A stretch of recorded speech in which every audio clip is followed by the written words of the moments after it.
Halo pendengar, welcome back di channel gue 13 Radio. Gue sekarang bakal bacain cerita horor salah satu urban legend di Korea. Ceritanya itu judulnya Hantu Gong Cheongdong. Buat yang penasaran, check this out. Inilah ceritanya. Saat itu mungkin sekitar pukul 11.20 malam. Aku sedang berjalan pulang ke rumah setelah mengikuti les hingga malam hari. Malam itu aku tak melihat siapapun. Menurutku itu aneh, sebab kompleks apartemenku cukup luas dan biasanya aku melihat banyak orang lalu lalang walaupun hari sudah malam. Namun malam ini aku tak bertemu satu orang pun. Suasana itu membuatku sedikit takut sehingga aku hanya berjalan sambil menundukkan kepala ke tanah. Kemudian aku melihat sebuah bayangan bergerak ke arahku. Padahal seingatku di sana tak ada siapapun. Ketika aku mendongakkan kepala, aku melihat seorang wanita berjalan di depan. Namun ada sesuatu yang salah dengan wanita itu. Aku bisa melihat bahwa ia sedikit cacat. Dia berjalan terpincang-pincang. Dia berjalan sangat pelan, sehingga lama-kelamaan aku semakin dekat dengannya. Kini, aku bisa melihatnya dengan semakin jelas. Dia mengenakan piyama pink yang kotor dan terlihat seakan-akan setiap sendi di tubuhnya telah patah dan memutar ke arah yang salah.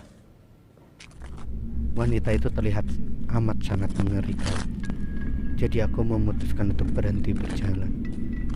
Dan aku merasa seharusnya aku tidak mendekatinya. Dan aku juga tak punya nyali untuk melewatinya. Namun tiba-tiba wanita itu menoleh ke arahku. Namun anehnya, bukan badannya plus wajahnya yang menoleh ke arahku.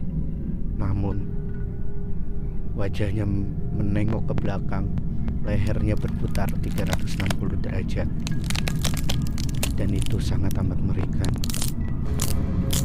Dan aku merasa benar yang mereka katakan, jika kau benar-benar ketakutan, kau takkan mampu berteriak dan hanya diam membeku di sana. Itu yang kurasakan saat ini. Tiba-tiba wanita itu berkata kepadaku, "Di mana anak?" Pertanyaannya membuat otakku berpikir kencang. Aku tak tahu mengapa saat itu aku melakukannya, dan hingga sekarang itu masih membuatku takut. Karena saat itu aku menunjuk sejauh mungkin dan menjawab, "Di sebelah sana." Jujur, saat itu aku hanya ingin membuatnya pergi sejauh mungkin.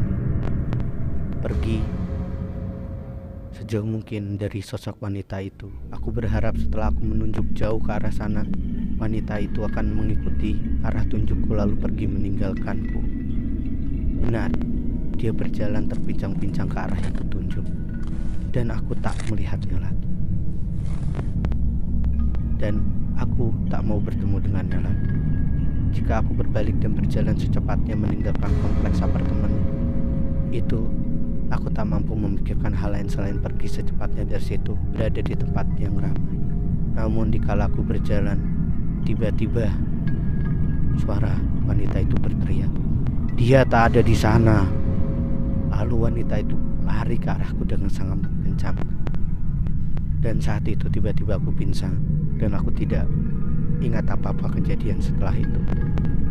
Yang ku ingat hanya aku mendengar suara tetanggaku yang menurut pengakuannya menemukanku pingsan dan membawaku pulang. Pada tahun 2007 di sebuah apartemen di Bongcheongdong, Seoul, seorang wanita berusia 33 tahun melompat dari balkon apartemennya yang meninggal seketika. Cho yang bercerai dengan suaminya telah kehilangan hak asuh anaknya dan memutuskan bunuh diri. Dia sering terlihat berjalan di sekitar kompleks apartemen setelah kematiannya. Dia berjalan bertelanjang kaki dan mengenakan piyama yang sama dengan yang ia kenakan saat ia mengakhiri hidupnya. Semua sendi di tubuhnya telah patah dan penampakannya sangatlah mengerikan.